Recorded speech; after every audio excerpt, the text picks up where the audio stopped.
Hello everyone, कसे सर्व? I hope एकदम मस्त असणार आहे. आपण सगळ्यात इम्पॉर्टंट टॉपिक बघतो आहे आज, म्हणजे क्वेश्चन बघणार आहेत. तेव्हा फार्मास्युटिकल इंजिनिअरिंग तुमचं थर्ड सेमिस्टरला आहे. आता याच्यामध्ये जे सगळ्यात इम्पॉर्टंट क्वेश्चन आहेत तुमचे, हे क्वेश्चन हमखास तुम्हाला दरवेळेस बघायला मिळतात. मी असं सांगणार नाही की हेच येतील, पण हे क्वेश्चन म्हणजे प्रत्येक क्वेश्चन पेपरमध्ये विचारला गेला आहे. एक दोन क्वेश्चन तुम्हाला नक्कीच विचारला गेलेला आहे. तर आपण आज सगळं ते डिस्कस करणार आहे. ओके, तर आता स्टार्ट करूया. आणि फ्रेंड, तुम्ही जर नवीन असणार तर चॅनलला सबस्क्राईब करा, आपल्या फ्रेंड लोकांबरोबर शेअर करा, आणि व्हिडिओ जर हेल्प वाटला तर लाईक करायला विसरू नका. आता बघा, तुम्ही जेवढे पण ह्या तुम्ही जो पार्ट तुमचा फार्मास्युटिकल इंजिनिअरिंग हा जो सब्जेक्ट आहे, त्यामध्येच तुम्ही काय शिकतात की आतापर्यंत जेवढं पण इंडस्ट्रीमध्ये तुमचे जे इक्विपमेंट वगैरे यूज केले गेलेले आहे त्याबद्दलच तुम्हाला शिकायला मिळतं, बरोबर की नाही? तुम्ही एकच सांगणार की याच्यामधले जे काही क्वेश्चन आहेत ते बाकीचे सगळे आपल्याला ॲपरेटर्सवरती बघायला भेटणार आहेत. आणि बाकीचे क्वेश्चन जे तुम्हाला मी 100% सांगते की ते तुम्ही सोडायचेच नाही आहेत. तुम्ही अदर कंप्लीट, तुम्हाला आता सिलेबस कंप्लीट करायचाच आहे, पण हे जे क्वेश्चन आहेत हे सोडून चालणार नाही, हे हमखास विचारलेच जातात. ठीक आहे, चला स्टार्ट करूया. आता मग क्वेश्चन फर्स्ट तुम्हाला नक्की बघायला भेटेल की तो म्हणजे की तुमची ब्राउली थेरी जी आहे, थेरम जो आहे तो तुम्हाला बघायला भेटणार आहे. फर्स्ट तुमचं तर क्लासिफाय द इव्हॉपरेटर आणि डिस्क्राईब द ॲप्लिकेशन, यावरती एक क्वेश्चन भेटणार आहे, किंवा factor affecting of the evaporation. ठीक आहे. नेक्स्ट आहे की about the theory of drawing mechanism, rate of drawing curve along with the phase of drawing. काही क्वेश्चन आहेत ते रिपीटेड झालेले आहेत यामध्ये. तुम्ही आतापर्यंत जेवढ्या पण क्वेश्चन बघणार 3-4 वर्षाच्या, म्हणजे तुम्हाला सगळ्यांनी लगेच लक्षात येऊन जाईल की बाकीचे क्वेश्चन ॲज सच तसे. हा एक तुमचा सगळ्यात इम्पॉर्टंट म्हणजे Bernoulli theorem along with the application. ठीक आहे. एक की तुमचा just define the mechanism application of the heat transfer, त्यालाच तुम्ही आणखी एक म्हणतात की फॉर लॉ वगैरे म्हणतात, तो हमखास हा क्वेश्चन पण विचारला जातो, आतापर्यंत विचारले गेलेले आहेत.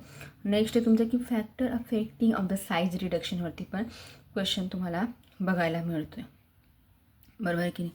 म्हणजे तुम्ही ह्या इक्विपमेंटचा तुम्ही इंडस्ट्रीमध्ये यूज करतात, हे जे पण जो तुमचा सब्जेक्ट आहे फार्मास्युटिकल इंजिनिअरिंग, त्याच्यामध्ये तुमचे जे पण इक्विपमेंट जे यूज होणार आहे ते सगळे तुम्ही कंपनीमध्ये यूज करतात, इंडस्ट्रीमध्ये यूज करतात. तर आपण तेच बघणार आहे. नेक्स्ट आहे तुमचा की theory and principle of the centrifugation काय आहे, factor affective define the factor affect of the filtration पण विचारलं, किंवा differentiate between the solid mixing म्हणजेच काय, लिक्विड मिक्सिंग, दोघांचं डिफरन्शिएट केलेलं असेल, बरोबर की नाही? नेक्स्ट आहे की define the type and composition uses of the स्टीलवरती विचारला जाऊ शकतो तुम्हाला. त्याचे जस्ट टाईप मसाल्याचे कंपोजिशन आणि युजेस मी हे तुम्हाला डिटेलमध्ये घेतलेले आहे. तुम्ही जर ते व्हिडिओ बघितले तर ते बघा, म्हणजे तुम्हाला तुमचे कन्सेप्ट पण क्लिअर होतील. ठीक आहे. तुम्हाला एक लक्षात आलं आहे की तुमचे एक ऑपरेशनवरती फिक्स आहे, तुमचा ड्राईंगचा करायचा आहे, ब्राउली थेरमचा आहे, तो एक फ्युरल हीट ट्रान्सफरचा जो क्वेश्चन आहे तो थेरमचा पण करायचा आहे. सायन्स रिडक्शन म्हणजेच काय, principle and centrifugation after affecting the filter, हेच क्वेश्चन येतील, मी असं सांगत नाही, पण हे क्वेश्चन भरपूर वेळेस विचारले गेले. ठीक आहे. नेक्स्ट आहे तुमचा एक सगळ्यात इम्पॉर्टंट टॉपिक, तो म्हणजे तुमचा काय असणार आहे, define the principle and construction working uses. आता बघा, सगळ्यात इम्पॉर्टंट याच्यावरती तुमचा हमखास एक क्वेश्चन विचार की बॉल मिल, हॅमर मिल म्हणजेच काय, just orifice meter, horizontal tube evaporator काय आहे, फोर्स सर्क्युलेशन इव्हॉपरेटर काय, हे सगळे कंपल्सरी विचारले जाणारे क्वेश्चन आहेत, बरोबर की? आतापर्यंत विचारले गेले, तुम्ही क्वेश्चन बघितलं असेल, तुम्हाला लक्षात आलं असेल, बरोबर? म्हणजे याच्यामध्ये तुम्हाला तुमचे जस्ट पासिंग पुरता तरी मार्क्स कवर होणार आहेत हे क्वेश्चन जर आले तर, बरोबर की नाही?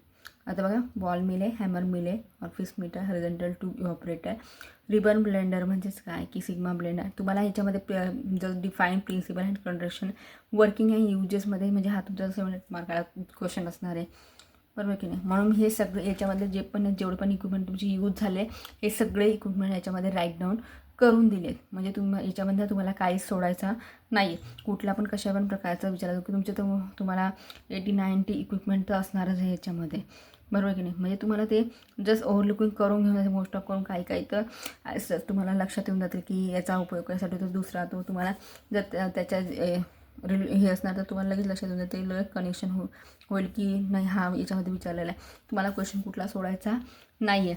नेक्स्ट बघूया, हॉरिझॉन्टल ट्यूब इव्हॉपरेशन आहे. नेक्स्ट आहे फोर्स सर्क्युलेशन इव्हॉपरेटर म्हणजे काय, मल्टिपल इफेक्ट इव्हॉपरेटर काय आहे, steam distillation, fractional distillation, filter leaf, freeze dryer. आता सगळ्यांना मी डिस्कस करू तर शकत नाही, बरोबर की नाही? मी याच्यावरती कंप्लीट डिटेल नोट्स दिलेले आहेत, तर ते बघा तुम्ही, तुम्हाला लगेच लक्षात येईल. Drum drum dryer, freeze dryer, spray dryer, plate and frame filter, silver इम्युलायझरचा आहे, just preferred in the basket किंवा नॉन, फक्त PVC लिहून टाकला आहे, प्रिफर्ड बास्केट, सेंट्रिफ्यूज. ठीक आहे, आय थिंक इथपर्यंत कोणाला कन्फ्युजन नसणारच आहे. तुम्ही हे क्वेश्चन नक्की करा आणि best of luck. Thank you so much watching this video.